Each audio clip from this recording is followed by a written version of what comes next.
நிறைய நாள் கழிச்சு நம்ம சேனலில் அப்லோட் பண்ணுற வீடியோ இவ்வளோ சோகமான வீடியோ இருக்குன்னு நான் சத்தியமாக எதிர்பார்க்கல. இன்றைக்கி இருக்கிற உலகத்தில் அடுத்த செகண்ட் என்ன ஆக போகிறதுன்னு தெரியாமல் வாழ்ந்துனுக்கு நம்ம இப்போ 2 days முன்னாடி நடந்த வேர்ல்டுலேயே one of the most major air crash பற்றி தான் இந்த வீடியோவில் நம்ம பார்க்க போகிறோம். ஏர் இண்டியா AI-171 அகமதாபாத்லேருந்து கேட்விக் லண்டன் போன ஏர் கிராஷ் இன்சிடென்ட் பற்றி தான் நம்ம பேச போகிறோம். ஒரு சின்ன டிஸ்க்ளைமர், இந்த வீடியோ ஃபுல்லாக என்னோடய வியூவை நான் உங்கள்கிட்ட ஷேர் பண்ணுறேன். உங்களோட வியூ அண்ட் ஒப்பீனியனை கீழே கமெண்ட் செக்ஷனில் சொல்லுங்கள். 242 பேசஞ்சர்ஸ் ஆன்போர்டு இருந்தாங்க அந்த ஏர் இண்டியா AI-171. அதில் mix of Indian national, British citizen, Portuguese people எல்லாமே பிளெண்டாக இருந்தாங்க. அதே மாதிரி இங்கே இந்தியன் நேஷ்னல்ஸ் கிளம்பும் போது அவங்களோட ரிலேட்டிவ்ஸ் எல்லாருக்கிட்டையும் பார்த்துட்டு நிறைய பேர் ஸ்டோரி கூட நான் இன்றைக்கி காலையில் பார்த்த ஞாபகம் இருக்குது. ஒருத்தர் போட்டிருந்தாங்க, ஒரு பொண்ணு, அதாவது அவங்க பொண்ணோட அப்பா ஆட்டோ டிரைவரோ சம்திங். அவங்க ஸ்டேட்டஸ் போடும்போது என்ன போட்டிருந்தாங்கன்னா, 1 last time see you very soon போட்டிருந்தாங்க. பட் அந்த 1 last time நிஜமாக 1 last time போயிடுச்சு. அண்ட் அவங்க அப்பா ஏர்போர்ட்டில் சொல்லியிருந்தாங்க என்னென்னா நான் இதே டிஷர்ட் போட்டு தான் என் பொண்ணு ட்ராப் பண்ண வந்தேன். 4 hours அதே டிஷர்ட் போட்டு தான் நான் என் பொண்ணோட DNA டெஸ்ட் கொடுக்குறேன்னு. இந்த மாதிரி இன்சிடென்ட்ஸ்லாம் பார்க்கும்போது நிஜமாக ஹார்ட் பிரேக்கிங்காக இருந்துச்சு. பட் 242 பேசஞ்சர்ஸ் ஆன் போர்டு அகமதாபாத்லேருந்து கிளம்பிருக்கு. 1 hour கூட இல்லைங்க, 1 minute ஃப்ளைட் டேக் ஆஃப் ஆகி மொத்தமாகவே கீழே கொலாப்ஸ் ஆகிருக்கு. இது எதனால் இருக்கலாம்? ஒவ்வொருத்தர் 1000 million people, 1000 different opinions.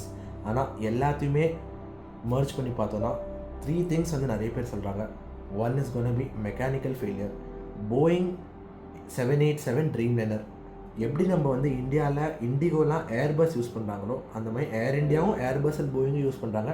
But இந்த ஆக்சிடெண்ட், அதாவது ஏர் கிராஷ் ஆன பிளேன் போயிங் 787 ட்ரீம்லைனருங்க. ஆனால் நிஜமாக மக்களே, லைஃப் இவ்வளோதான்னு ஹோல் வேர்ல்டு பேசினுக்கிற இந்த ஏர் இண்டியா இன்சிடென்ட் பற்றி இது 2 நாள் தெரிஞ்சதுன்னு கண்டிப்பாக சொல்லி ஆகணும். இந்த ஏர் இண்டியா ஃப்ளைட் 1:38 அகமதாபாத் ஏர்போர்ட்லேருந்து டேக் ஆஃப் ஆகி டுவர்ட்ஸ் லண்டன் போயிட்டு இருக்கும்போது நாட் ஈவன் 1 minute அந்த ஃப்ளைட்டு கீழே போய் ஒரு மெடிக்கல் ஹாஸ்டல் காலேஜில் கிராஷ் ஆகிருக்கு.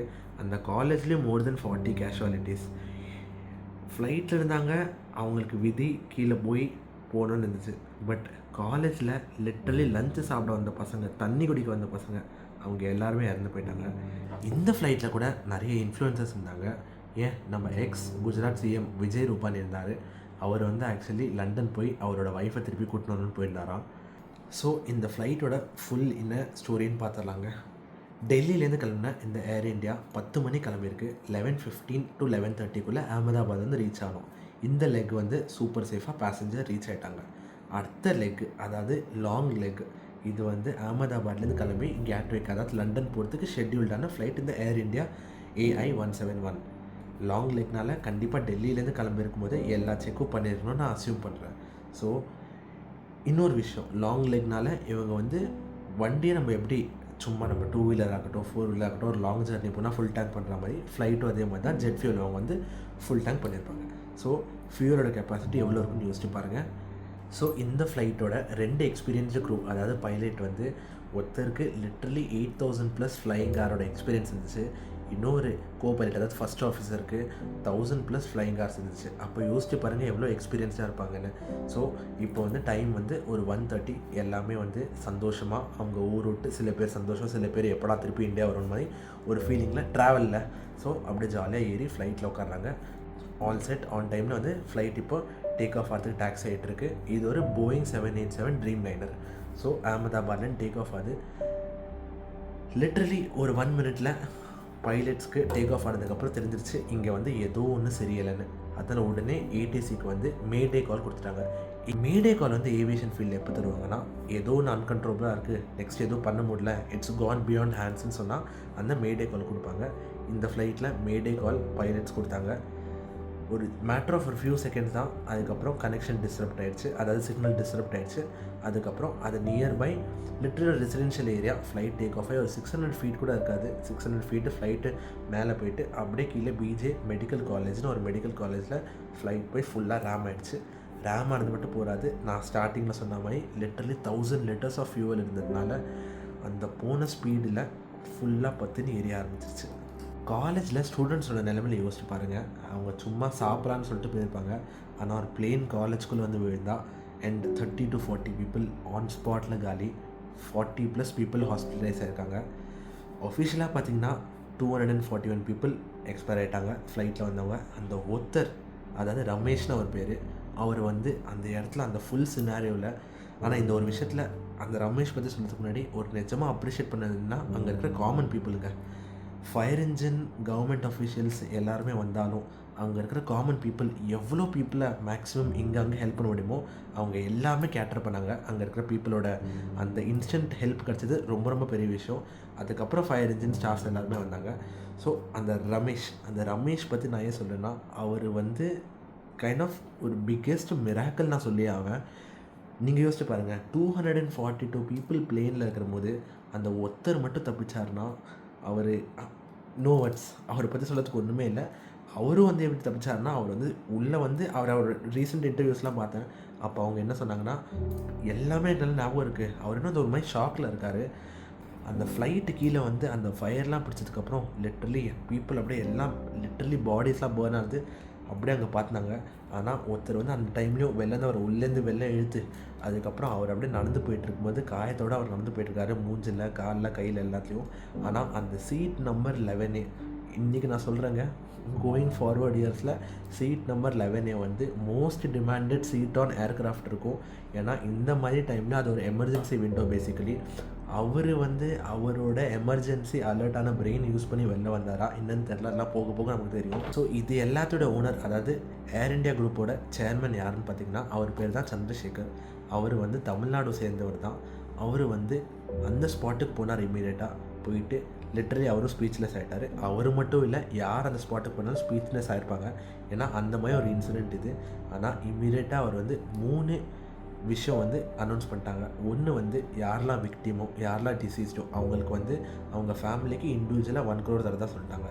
செகண்ட் வந்து யாரெல்லாம் காயப்பட்டிருக்காங்களோ, யாரெல்லாம் சுற்றி அடிபட்டிருக்காங்களோ அவங்க எல்லா ஃபேமிலிக்குமே என்னெல்லாம் மெடிக்கல் எக்ஸ்பென்சஸோ அவங்க எல்லாம் ஏற்றுக்கிற மாதிரி டாடா குரூப் சொல்லியிருக்காங்க. ஸோ தேர்ட், அந்த மெடிக்கல் காலேஜ் மேலே எங்கே போய் ஃப்ளைட்டு மோதிச்சோ அந்த பில்டிங்கில் மொத்தம் போச்சு, அது ஃபுல்லாக ஃபஸ்ட்லேருந்து திருப்பி ரீபில்ட் தர மாதிரி ஏற்றிருக்காங்க Tata group. Coming to the main விஷயங்க, இந்த இன்சிடெண்ட் எதனால் நடந்துச்சு, இது நம்ம ஒரு 2 தியரியாக எடுத்துக்கலாம். ஃபஸ்ட்டு வந்து பிளாக் பாக்ஸ் வந்து இப்போ ட்ரேஸ் அவுட் பண்ணியிருக்காங்க இன்றைக்கி ஈவினிங்கு. ஸோ பிளாக் பாக்ஸ் வந்து கவர்மெண்ட் அஃபிஷியல்ஸ் அதில் வந்து கொஞ்சம் இன்வெஸ்டிகேட் பண்ணுவாங்க, பண்ணிட்டு ஒரு ரிப்போர்ட் கொடுப்பாங்க. அது gonna be the official information. So black box வந்து ஃபஸ்ட் விஷயங்க. செகண்ட் விஷயத்தை வந்து நம்ம 2 விஷயமாக வந்து பிரிக்கலாம். ஒன்று வந்து மேனுவல் எரர், இன்னொன்று வந்து இன்ஜின் ஃபெயிலியர். மேனுவல் எரரில் கொஞ்சம் பார்ப்போம். மேனுவல் எரரில் so called aviation enthusiast or aviation எக்ஸ்பர்ட்ஸ்னு சொல்கிறாங்கன்னா, டேக் ஆஃப் ஆகும்போது ஃப்ளாப் வந்து அப்படியே பெண்ட் ஆகலை. ஸோ அது வந்து ஒரு மேனுவல் எரராக இருக்கலாம். மீனிங் பெண்ட் ஆகலாம். நான் என்ன மீன் பண்ணேன்னா, அந்த லேண்டிங் கியர் வந்து போடும்போது லேண்டிங் கியர், இப்போ லேண்டிங் கியர் இஸ் பேசிக்கலி என்னென்னா வந்து கீழே அந்த வீல் வரலாம், அது பேர் தாங்க லேண்டிங் கியர்னு சொல்லுவாங்க. ஃப்ளைட் வந்து யூஸ்வலாக வந்து ஒரு 120, 200, 300 ஃபீட்டுக்கு மேலே போனதுக்கப்புறம் அந்த வீல் வந்து ஃப்ளைட்டுக்குள்ளே போகணும். இந்த சினாரியோவில் அந்த வீல் வந்து ஃப்ளைட்டுக்குள்ளே போகல. ஸோ அந்த ஃப்ளாப் வந்து பெண்ட் ஆகலை, அது சரியாக ஒர்க் ஆகலைன்னு சொல்கிற மாதிரி அது ஒரு மேனுவல் எரராக இருக்கலான்னு அஸ்யூம் பண்ணுறாங்க. செகண்ட் விஷயம் என்ன சொல்கிறாங்கன்னா வந்து அது வந்து இன்ஜின் ஃபெயிலியர் ஆகும்னு சொல்கிறாங்க. இன்ஜின் ஃபெயிலியர் இங்கே வந்து போயிங் மேலே நிறைய டைம் வந்து கேஸ் போட்டிருக்காங்க. இவங்களோட இன்ஜின் வந்து நிறைய வாட்டி மேல் ஃபங்க்ஷன் ஆகிருக்குன்னு. ஸோ இந்த இடத்துல வந்து எல்லாருக்கும் ஒரே டவுட்னா, 2 இன்ஜின் இருக்குங்க, 2 இன்ஜின் அட் அ டைம் எப்படி ஃபெயில் ஆகும், இல்லை 2 இன்ஜின் அட் அ டைம் வந்து எப்படி மேல் ஃபங்க்ஷன் ஆகும்னு. அது அகெயின் அ கொஸ்டினபிள் திங். ஆனால் இது எல்லாமே அசம்ஷன் தான். எதுவுமே கன்ஃபார்ம்டு ரிப்போர்ட் கவர்மெண்ட் ஆர் யார்கிட்ட இருந்துமே வரல. ஸோ இதாங்க 2 அசியூமபிள் திங்கு. ஆனால் இது ஒரு 12-year-old ஃப்ளைட்டுங்க, ஏர் இண்டியாவோட போயிங் 787 ட்ரீம்லைனர். ஒரு 12-year-old ஃப்ளைட்டில் 2 இன்ஜினும் மேல் ஃபங்க்ஷன் ஆகிற மாதிரி மெயின்டெனன்ஸ் இல்லையான்னு கேட்டிங்கன்னா அது அகெயின் ஒரு கொஸ்டின். ஸோ இது ஒரு சைடு ஹியூமன் எரர், இன்னொரு சைடு மிஷின் எரர். இது ஹியூமன் எரர்னால் ஓகே, ஆனால் இது மிஷின் எரராக இருந்தால் இது வந்து ரொம்ப ரொம்ப ரொம்ப பெரிய விஷயம்.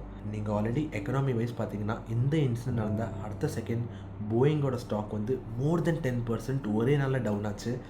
ஸோ இது கூட பரவாயில்லைங்க, போயிங் ஸ்டாக் டவுன் ஆனது. ஆனால் எவ்வளோ பேரோட அப்பாவே உயிர் ஜஸ்ட் பிகாஸ் சில ஸ்மால் நெக்லிஜென்ஸ்னால போயிருக்குன்னு சொல்லும்போது ரொம்ப வருத்தப்படுற விஷயம் தான். ஸோ இதுதாங்க இந்த ஃப்ளைட் ஏர் இண்டியா AI-171 என்ன நடந்துச்சுன்னு. ஆனால் இந்த மாதிரி இன்சிடென்ட் சத்தியமாக இனிமேல் நடக்கவே கூடாது. யாருமே இந்த மாதிரி சுச்சுவேஷன் ஃபேஸ் பண்ணக்கூடாது. ஒரு சின்ன சிமுலேட்டர் என்கிட்ட ஒரு வீடியோ இருக்குது, வாங்க நம்ம ஃபஸ்ட்டு சினாரியோன்னு சொன்னேன், அதாவது மேனுவல் எரர்னு நம்ம அசியூம் பண்ணுறோம்ல, அது எப்படி பாசிபிளாக இல்லையான்னு பார்த்துருவோம். ஸோ இது நம்ம ஏர் இண்டியான்னு அசியூம் பண்ணுவோம். ரன்வே நம்பர் 23ல் டேக் ஆஃப் ஆகிறதுக்கு ரெடி ஆகிட்டுருக்கு. ஏவியேஷன் எந்தூசியாஸ்ட் என்ன ப்ரிடிக்ட் பண்ணுறாங்கன்னா, my theory is that maybe they raised the flaps instead of raising the gear. Here's where it could have gone wrong. If he didn't grab the handle and raise the gear, but mistakenly grabbed the flap handle and raised it, that would start a chain of events that they couldn't recover from. இந்த plane இப்படி take off ஆகும்போது எதனா ஒரு bird hit ஆயிருந்ததுன்னா, எதனா ஒரு unusual fire இருந்ததுன்னா engine ஃபெயிலியருக்கு நிறைய வாய்ப்புகள் இருக்குது. பட் பீப்புள் ரெக்கார்ட் பண்ண வீடியோவில் அந்த மாதிரி நோட்டிசபிள் விஷயம் எதுவும் தெரியலை. ஒரு வீடியோ இல்லஸ்ட்ரேஷன்லே இது பார்க்க எவ்வளோ பயங்கரமாக இருக்குது. ஜஸ்ட்டு யோசிச்சு பாருங்கள், அந்த இன்னோசன்ட் சோல்ஸ் ஃப்ளைட்டுக்குள்ளே உட்காந்தவங்க அந்த டைம் எப்படி ஃபீல் பண்ணியிருப்பாங்கன்னு. எனக்கு தெரிஞ்ச ஏதோ பேசிக் நாலேஜ் வச்சு நான் உங்களுக்கு இந்த விஷயம் எல்லாத்தையும் சொன்னேன். இந்த வீடியோவில் நான் என்ன தப்பாக சொல்லியிருந்தேன்னா தயவு செஞ்சு மன்னிச்சுக்கோங்க. இன்சூரன்ஸ் கம்பெனி வந்து இறந்து போனவங்களுக்கு 1 கோடி 2 கோடி இன்னும் 50 கோடி கூட தரலாம். ஆனால் இறந்து போனவங்களை நம்ம திருப்பி உயிரோட எடுத்து வர முடியுமா? So is life. ஈகோ, கோவம் எல்லாத்தையும் சைடில் ஒதுக்கிட்டு நீங்களும் உங்க கூட இருக்கிற லவ்ட் ஒன்ஸோடையும் ஜாலியாக என்ஜாய் பண்ணுங்கள். ஒஃபிஷியல் ரிப்போர்ட்ஸ்க்கு வெயிட் பண்ணுவோம். பார்க்கலாங்க, அடுத்த வீடியோவில் பார்ப்போம். அது வரைக்கும் பாய்.